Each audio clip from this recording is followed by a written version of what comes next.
Time for another edition of Shelton City Council Looking Ahead with City Manager Jeff Niten. And Jeff, looking at the agenda for Tuesday night, it's another full agenda. Really busy.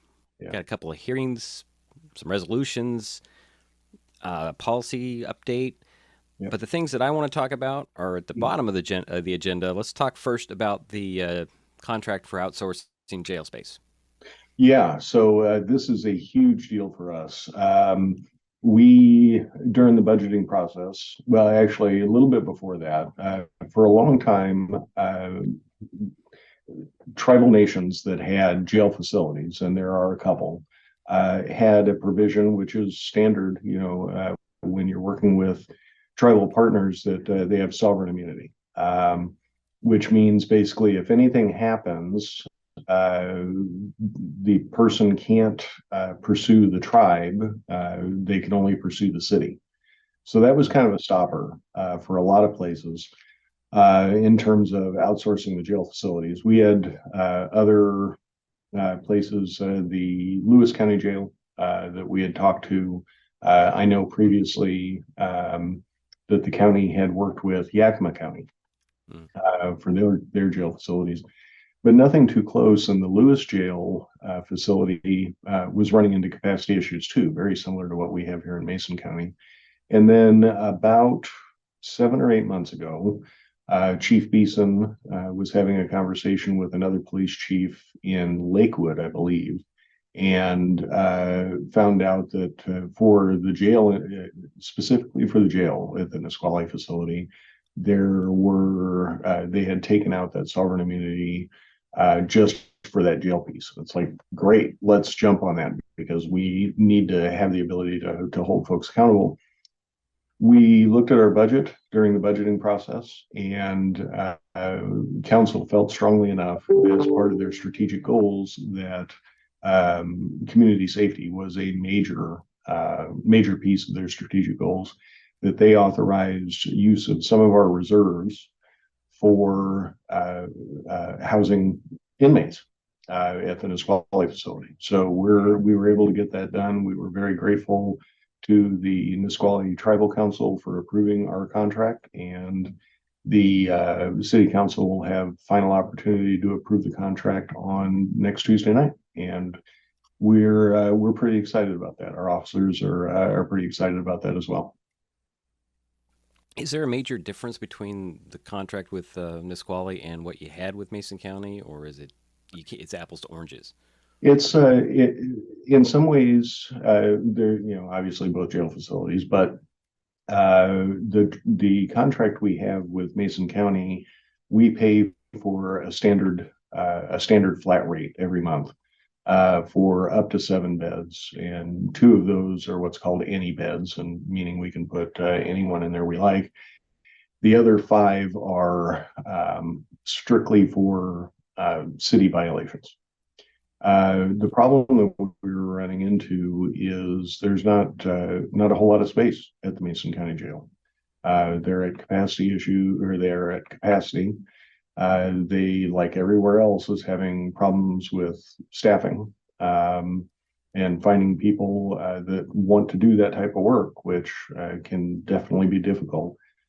And then the other part of that was when we had somebody that had both a city and county charges, we were running into issues there. So we were paying the flat rate about $300,000 a year for beds that we weren't always able to use, and we weren't able to get people into jail.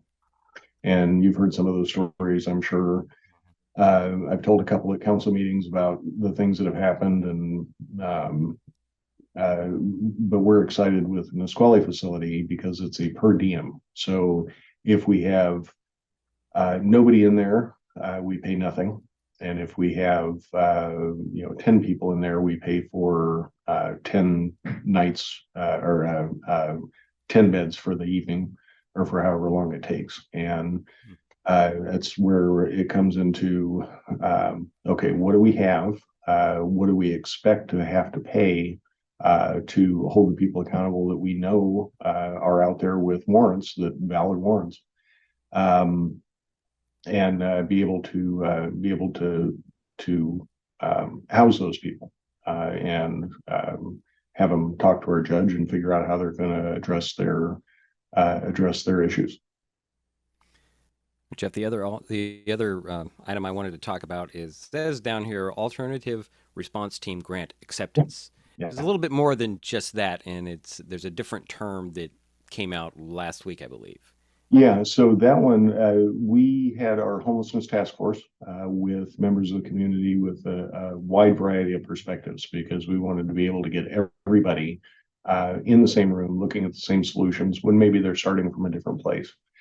One of the recommendations that came out of that homelessness task force was for what's called a designated crisis responder or a DCR.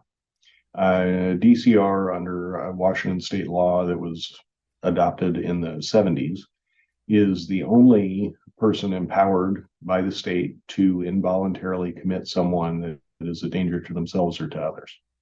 There was an opportunity that came up in the middle of the summer for a partnership with the Association of Washington Cities and the State Healthcare Authority through grant dollars from the state legislature, where we could propose an alternative response team. And that doesn't necessarily have to be a DCR. It can be any number of things, but that's what we proposed because that's what our homelessness task force, our community said was one of the recommendations of the priorities. And we were very lucky to receive the funding for that. I was told from the representative from Association of Washington Cities that there were over 20 cities in the state that applied for that funding, and we were one of the few to receive full funding. So the grant package we put together, I think, with that community support, really helped us be successful when we were going to obtain that grant. The idea behind that grant is to partner with a local partner to provide that DCR.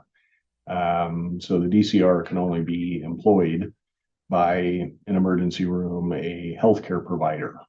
So we'll have to partner with somebody else, but we've worked out those partnerships, and we're really excited to be able to provide this service to our community.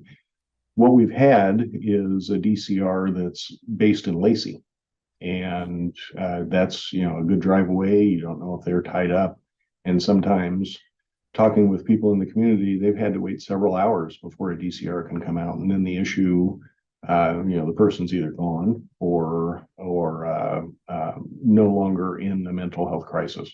So we want to be able to help those people when we can help them without having to put them in jail, because that's not the goal. Lots of other things on the agenda relating to public works, wastewater, and well number one. There's a lot to get into. If you want more information, you can find that. The agenda is available now on the city's website. And we'll stick a link down in the story here for everybody. Otherwise, it's Tuesday night, 6 o'clock, the Shelton Civic Center courtroom, in person, on Zoom, or you can watch the city's live stream on YouTube. Yep.